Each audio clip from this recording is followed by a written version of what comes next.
Bonjour, bienvenue dans le 14e épisode de notre émission Un jour, une vérité biblique.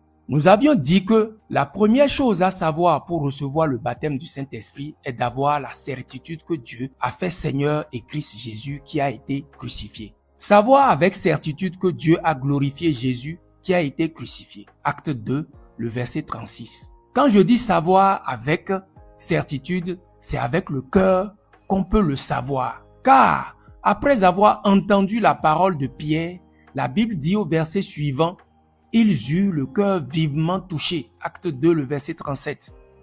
Cette parole de Pierre mentionnée dans Acte 2, le verset 36, a vivement touché leur cœur. C'est-à-dire, l'Esprit de Dieu qui accompagne cette parole prononcée par Pierre a ouvert leur cœur, leur entendement pour qu'ils comprennent et croient les Écritures, comme ce fut le cas des disciples par Jésus dans Luc 24, le verset 45, et le cas de Lydie dans Acte 16, le verset 14. Et pour certifier leur foi, Pierre leur a demandé de se repentir et de se faire baptiser au nom de Jésus-Christ. Pierre leur dit, repentez-vous et que chacun de vous soit baptisé au nom de Jésus-Christ pour le pardon de vos péchés et vous recevrez le don du Saint-Esprit. Acte 2, le verset 38.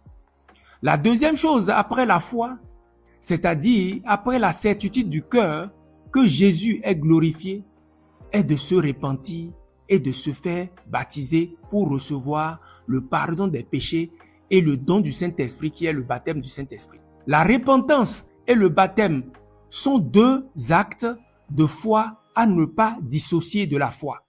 Car Corneille et sa famille avaient reçu le baptême du Saint-Esprit avant même d'être baptisés au nom de Jésus-Christ, c'est-à-dire baptisés d'eau.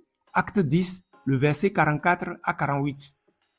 La troisième condition est d'avoir soif de l'Esprit de Dieu.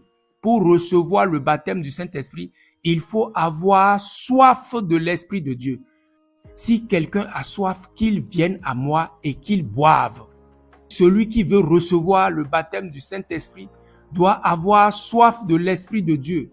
Il doit lui-même boire. Nous allons mieux expliquer cette dernière partie dans le prochain épisode. Je suis Noël Tchabi de vivre-en-christ.com. Ma mission dans la vie est de t'aider à jouir de toute la perfection de la vie de Dieu en Christ. À très bientôt pour la suite et demeure toujours béni au nom de Jésus-Christ.